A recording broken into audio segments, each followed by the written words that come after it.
Did you know that squeezed wavy line on a toothpaste actually has a name? It is called a nurdle.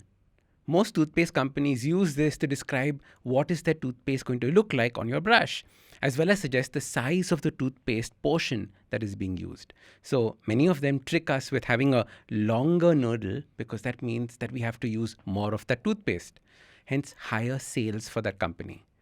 Now, interestingly, in 2010, there was a massive legal battle on the rights of this word and the depiction of it. So, how does the toothpaste actually flow on a toothbrush? This was between Colgate Palmolive, a toothpaste giant that was suing GlaxoSmithKline because it had trademarked this nurdle earlier. Following which GSK countersued and things got really messy. They finally settled out of court, and all of that for a little bit of toothpaste at the end of the brush. Now remember that every time you squeeze a toothpaste out. Welcome to the Habit Coach podcast, the podcast where we evolve into the best versions of ourselves, one awesome habit at a time. I'm Ashdin Doctor, your habit coach. Now, speaking of which, I had a friend who once told me that you never truly know a person until you watch them brush their teeth. I remember finding this statement a little profound and a little funny at the same time because it's so true. Everyone has their own unique way of brushing. While some people squeeze the tube at the end, others right in the middle. Some spit halfway through their brushing, some make all sorts of god-awful noises while brushing. So it's so interesting to see how people brush their teeth, and I think you can tell a lot about it. Going ahead, we don't really think about this all. I love giving brushing teeth as an example of habit formation, and especially routine formation, because this is something that we do so subconsciously. Every single day we brush our teeth and have no recollection of how we did it. And this is exactly the power of a routine. If I asked you how you brushed your teeth today, chances are you can't remember how you did it. The way that I like to think of routines is a set of habits that follow together, that are all stitched together. In fact, in my book, Change Your Habits, Change Your Life, I talk about habit trains. These are nothing but routines. It's almost like a train is pulling one carriage after the other. So this is how we can start thinking of routines. It starts off in a particular way, but the other habits follow in order. Creating routines is the secret weapon when it comes to habit change. Because once it becomes a routine, the chance of you not doing it becomes less. Either the whole routine gets followed or nothing at all. How often have you taken out toothpaste on your brush and then not brushed your teeth? Very rarely. It happens maybe if someone suddenly rings the doorbell and you had to go and open it at that time, or the phone rings while you're midway brushing your teeth. What's interesting, it's uncanny, and this is a pet peeve of mine. How do people always ring the doorbell when you're in the middle of a shower? Have you wondered this? Like they're plotting this against you. Anyway, putting all of those pet peeves aside, what's important is that the routines either make or break our habits, and we form these. Now, our goal is to form seamless habits and sneak new habits into the routines that already exist. For example, putting a post-it note on your bathroom mirror with an affirmation on it or a goal on it. And this is a great way of brushing your teeth and looking at that affirmation and reminding your mind about what it is that you want to create. As I've mentioned before, I like to stand on a spiky mat when I'm brushing my teeth. Now, you might think that's strange, but this helps me activate the acupressure points on my feet. So in this way, I'm brushing my teeth, standing on the acupressure point while I'm reading my affirmations.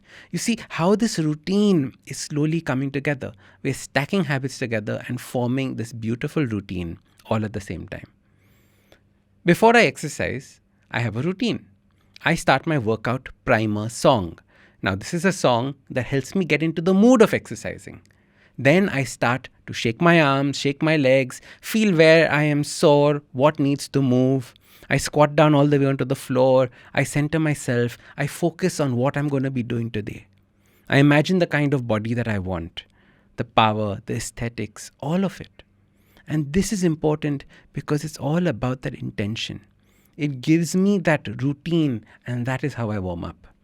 In fact, this reminds me of an episode that we did with Gabe Jaramillo. And he is a coach for 11 number one tennis players in the world. And we just recorded this podcast last month. So do check it out. It's on the Habit Coach podcast. And he was telling me the secret to the greatest tennis players and the greatest athletes of all time are the routines that they follow. And they have a separate routine for when they're practicing, and they have a separate routine for when they come to a match. And these routines are followed right down to where they sit in the hotel for breakfast, what is the kind of food that they eat, the kind of clothes that they wear. Excellent routines, because what he said is that the routines make sure that he removes all the unnecessary chances of failure. So it gives them the highest possibility of success. And that's what we want in our lives, because our lives are made up of routines that we create. Unfortunately, we do not create these routines with intention. The routines are created by default. These default routines are suboptimal. They do not allow you to achieve the highest potential that you have in you. And as your habit coach, I want you to live with that intention, to create an intention of being the best you can be. I want you to consciously engineer your routines. Think about which routines will make your life easier, which routines will ruin your life, which routines are practical. You see, your entire life is nothing but a set of routines, one after another after another. We are all creatures of routines and habits. For example, driving to work is a routine. Making an omelette is a routine. Even the way we speak to people is a routine. How many people do you know that keep asking the same question over and over again? Or every time we meet somebody, our default answer or way of greeting them is the same. How you doing? I'm fine, okay. All these are routines. If we catch ourselves and we think about these routines, we can consciously create a change. No longer will you ask, oh, how are you doing? As your default question. Or when the conversation dies down, you keep saying, aur bata, aur bata, aur bata. Every time you see something that you desire, what is your default routine? Oh, I love that car. I wish I could have it. Look at that idiot driving it. I bet he's lousy and his personality is stupid. So many things that go as our default. The jealousy that we have, all the FOMO that we create, all of these are routines. And as your habit coach, I want to tell you that all these are routines that you can change with these tiny habits. Start tweaking them, because routines make up your life. So design your routines well and consciously. Create them. Don't just live them. Consciously create your routines today.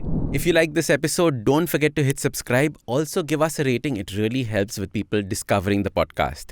If you like podcasts like this, check out other interesting podcasts on the IVM network. You can also watch all the episodes on the Habit Coach Awesome 180 YouTube channel. Follow us on social media. We are at IVM Podcasts on Twitter, Facebook, Instagram, LinkedIn, everywhere. You can also reach out to me. I am Ashdin Doc at Twitter and Instagram. You can connect with me on my website, awesome180.com. You can also check out my 2 new books, Change Your Habits, Change Your Life, and the second, The Book of Good Habits for Kids. I am Ashdin Doctor, your habit coach. IVM.